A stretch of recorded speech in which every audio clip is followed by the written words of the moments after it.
Ini adalah isi surat dari orang yang bukan pendukung Jokowi, bahkan pembenci. Kutipannya kepada Bapak Presiden Republik Indonesia. Saya bukan pendukungmu, bahkan saya pembencimu. Saya tak rela engkau kembali jadi presiden. Bukan karena harga-harga pada mahal, seperti kata orang. Toh kami masih mampu untuk belanja, padahal kami bukan orang mampu. Saya menolakmu karena masalah ideologi, masalah kapasitasmu, dan semua predikat tentangmu, seperti yang saya yakini selama ini.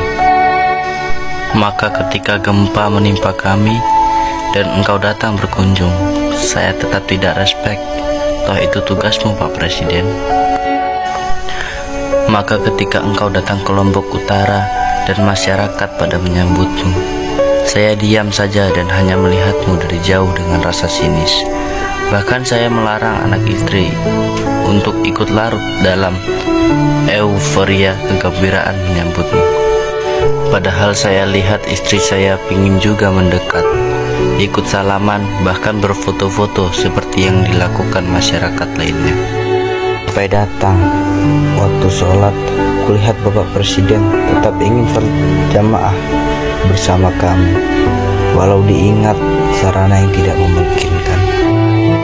Dengan tenang Bapak Presiden menuju gentong biru, tempat penampungan air untuk berwudu. Sangat hati-hati dan memakai air sedikit sekali. Mungkin karena tahu air bersih sulit kami dapatkan, dan agar jamaah lainnya tetap kebagian air untuk berwudu. Lalu menyilahkan orang lain untuk berwudu di tempat itu. Sampai pada saat sholat, saya masih mencari-cari kesalahannya. Bacaannya standar-standar saja, seperti imam lainnya.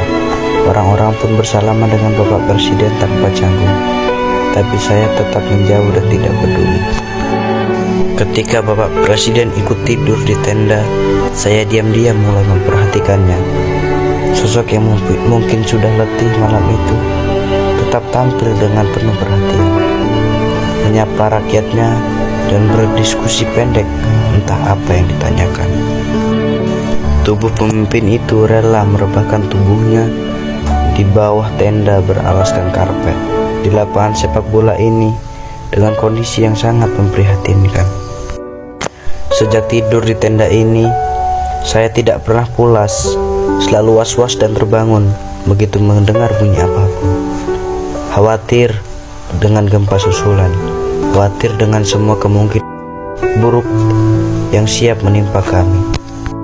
Tapi malam ini, alam pun seperti diam, memberi kenyamanan untuk kami beristirahat. Begitu syahdu, begitu damai perasaan keluarga saya. Baru kali ini saya puas tertidur, seperti ada seorang yang melindungi kami, menjaga istirahat kami, berada di tengah-tengah kami seperti rakyat lainnya. Sebelum saya tertidur, saya masih melihat dari jauh sosok pemimpin itu terbangun, duduk, mengitari pandangannya, melihat dengan seksama pada rakyatnya yang bergelimpangan di atas tikar. Bapak Presiden ikut merebahkan badannya, ikut bersama kami merasakan dinginnya malam. Malam ini begitu damai dan tenang. Bahkan suara tangis anak-anak yang biasanya berisik malam ini tidak terdengar.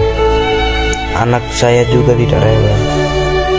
Malam yang begitu tenang, seakan tidur kami dinabobokkan oleh seorang ayah pada anak-anaknya, ya seorang presiden pada rakyatnya. Sewaktu Bapak Presiden pamit untuk melanjutkan perjalanannya, barulah saya mendekat untuk ikut menjabat tangan itu. Dengan lirih saya ucapkan terima kasih dan kata maaf yang mungkin tidak dimengerti oleh Bapak Presiden. Dalam hati saya memohon pada Sang Khalik, maafkan hambamu yang sangat kejam dan membenci pemimpinnya. Kulihat ketulusan pada wajah kurusnya, kulihat keteduhan pada matanya, kulihat senyum tipisnya yang ikhlas sambil menjabat tangan saya. Ingin rasanya memeluk tubuh kurus yang keletihan itu sambil memohon maaf, ampun atas kesalahan-kesalahan yang kulakukan. Tapi saya hanya bisa berkata pelan, maafkan saya Pak, Hanya itu yang keluar dari mulut saya, karena Bapak Presiden dengan cepat menjabat tangan-tangan yang lain. Saya melihat punggung itu menjauh ditemani Bapak Gubernur kami TGB, sosok pemimpin-pemimpin yang baru saja memperlihatkan jati dirinya. Tabiat dan karakternya bukan pencitraan seperti yang selama ini saya tuduhkan. Maafkan saya Bapak Presiden, maafkan rakyatmu yang tidak tahu diri dan hanya mengenalmu dari opini-opini dan sosial media. Walau saya masih bersyukur, masih sempat meminta maaf sebelum ajal menjemput dan mempertanggungjawabkan semua dosa-dosa saya terhadap Sang Ulil Amri kepada Sang Khalik Allah Subhanahu wa Ta'ala. Tanjung, Lombok Utara, Agustus 2018, Muhka Anwar.